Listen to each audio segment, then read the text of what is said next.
faut se rappeler qu'à l'époque, c'était la première participation du Sénégal à une Coupe du Monde, comment on dit, la compétition la plus importante. La plus importante. Et c'est vrai que je ne peux pas appeler ça du stress, mais un peu d'appréhension parce que on connaissait déjà nos adversaires et surtout un adversaire prestigieux qui était le champion du monde, champion d'Europe, la France. Donc ça faisait beaucoup de paramètres et puis à quelques semaines, quelques mois d'une compétition aussi importante, la peur ou la crainte, c'est la blessure. Et ça, nul ne peut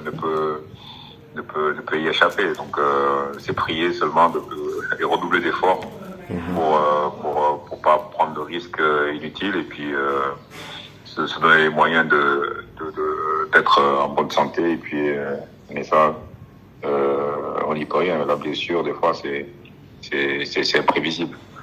Mais en aucun moment, il y a eu cette crainte de quoi que ce soit. L'impatience, oui, l'impatience d'arriver au début de cette compétition, parce que cette attente-là, c'est beaucoup d'influx nerveux, je parlerai pas de stress, mais beaucoup de tension, parce que tout autour de nous, on avait tellement de sollicitations et qu'on avait envie de s'isoler et puis commencer cette préparation et puis rentrer dans le vif du sujet et puis pouvoir en découdre. C'est ça aussi, c'est cette attente qui est un peu difficile où on perd peut-être un peu d'influx nerveux, mais je pense que tous les joueurs sont déjà impatients de participer à cette fête, parce que c'est une fête, quoi qu'on puisse dire, et puis c'est le gratin du football mondial qui est représenté, et puis nous en plus on vient dans cette coupe du monde avec le dossard du champion d'Afrique, donc ce n'est pas rien. Mais attention, quoi, le champion d'Afrique a forcément est la locomotive du continent africain, le représentant pour moi le plus important, et je pense que le Sénégal porte bien cette étiquette, la locomotive l'espoir, le plus grand espoir du football africain, le Sénégal.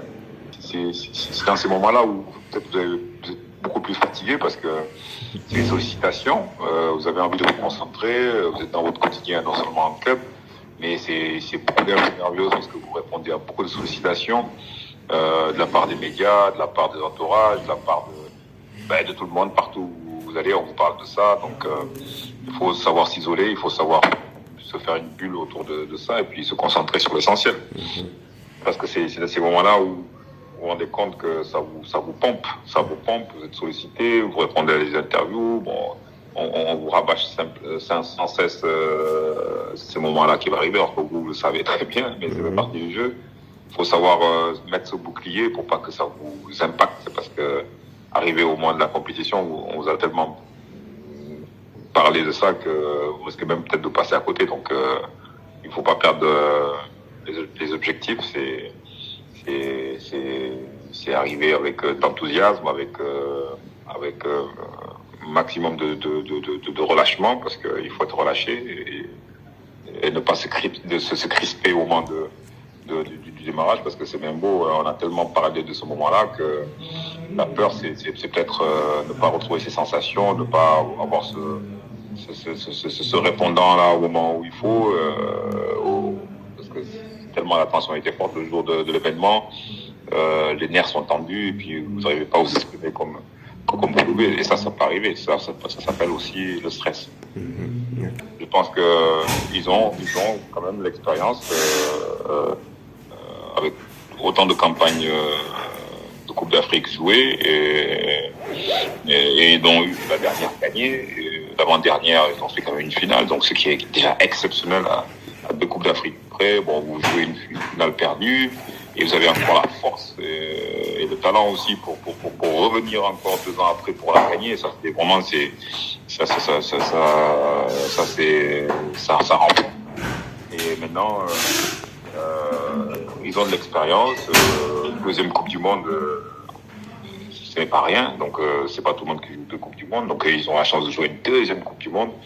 Et ils auront réfléchi aussi sur les erreurs qui ont été commises lors de la dernière Coupe du Monde en 2018, parce que le petit relâchement qu'il y a eu, ça nous a coûté cher, ça nous a coûté cette égalisation. Donc rien n'est joué, rien n'est acquis jusqu'à la dernière minute et seconde. Il faut rester vigilant. Donc je pense que tout ça, c'est des acquis. Il y a les joueurs qui sont encore là pour transmettre cette expérience et cette attention à ceux qui n'ont pas pu jouer le Coupe du Monde. Donc je pense que c'est le groupe est mature aujourd'hui pour pouvoir gérer ces moments. Après, comme on dit, il y a des paramètres qu'on ne peut pas maîtriser, mais le seul paramètre qu'on peut maîtriser, c'est donner le meilleur de soi-même. Après, l'adversaire, il est ce qu'il est, mais ça commence déjà par nous-mêmes à être relâchés, heureux d'être là-bas. Et puis, je pense que avec ce titre de Coupe d'Afrique, je pense que il faut continuer à surfer sur cet élan. Et je pense que c'est une spirale positive pour aller dans une Coupe du Monde.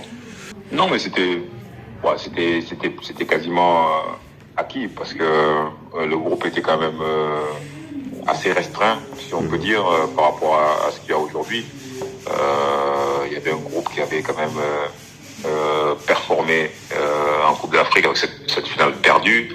Et là, contrairement à cette Coupe d'Afrique, on n'a pas eu le temps, parce que 3 mois après, on a joué la finale perdue en février, et en mai, on se préparait déjà pour la Coupe du Monde. Donc il y avait pas de répit, il n'y avait pas de temps de tergiverser, de changer quoi que ce soit, parce que quand vous faites même une finale perdue, ça veut dire que quand même il y avait la matière. Et puis surfer sur ce groupe qui avait quand même donné satisfaction. Il y a eu quasiment pas de changement. C'est même presque le même groupe qui a continué à quelques mois, à 2 mois, 3 mois après. L'heure n'était pas au changement, c'était la continuité, ce qui a été logique et ce qui a été confirmé par la performance de 2002 lors de cette campagne en Corée-Japon. Okay.